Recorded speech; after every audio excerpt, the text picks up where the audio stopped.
नमस्कार मंडळी. Review bye दिव्या या यूट्यूब चॅनलवर आपलं मनपूर्वक स्वागत आहे.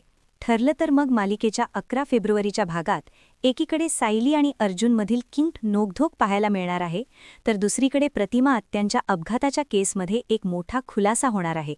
ऑफिसमध्ये कामात व्यस्त असलेली सायली अर्जुनला फोन करते आणि विचारते, झालं का तुमचं सगळं काम? अर्जुन मात्र सायलीला तिची हार मान्य करायला सांगतो. तो म्हणतो, हे बघ सायली, तू तुझा हट्ट सोड आणि तू हरली आहेस हे कबूल करून घरी ये ना. पण आपली सायलीसुद्धा मागे हटणारी नाही.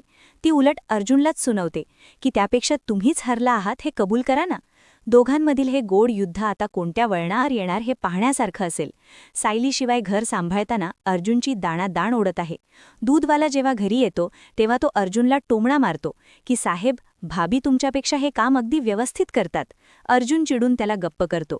खरा गोंधळ उडतो जेव्हा पेपरवाला बिल मागायला येतो. ऑफिसच्या कामात अडकलेला अर्जुन पूर्णपणे वैतागलेला असतो. तो वैतागून म्हणतो, हे बघा, ही किचनची कामं, पेपरचं बिल देणं, दुधाचा हिशोब ठेवणं, ही सगळी कामं मला एकत्र जमत नाहीयेत. तुम्ही उद्याच या. अर्जुनची ही अवस्था पाहून सायलीचं महत्त्व अधोरेखित होत आहे.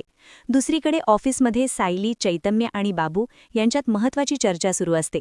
प्रतिमा आत्या आणि रविराज काकांच्या अपघाताच्या वेळी दुसऱ्या ट्रकची सोय देखील नागराजनेच केली असावी असा संशय व्यक्त केला जातो. चैतन्य बाबूला विचारतो, बाबू, तुला त्यावेळचा अजून काही आठवतंय का? तेव्हा बाबू एका रमेश नावाच्या व्यक्तीचा उल्लेख करतो. सायली तात्काळ त्याला त्या रमेशबद्दल अधिक माहिती विचारते. बाबू त्या रमेशचं वर्णन करतो आणि त्यानुसार एक स्केच आर्टिस्ट त्याचं चित्र म्हणजे स्केच तयार करतो. स्केच पूर्ण झाल्यावर बाबू खात्रीने सांगतो, हाच तो रमेश. चैतन्य आणि सायली ते स्केच पाहतात आणि त्यांच्या चेहऱ्यावर आश्चर्याचे भाव उमटतात. आता हा रमेश नक्की कोण आहे? त्याचं नागराजाशी काय कनेक्शन आहे?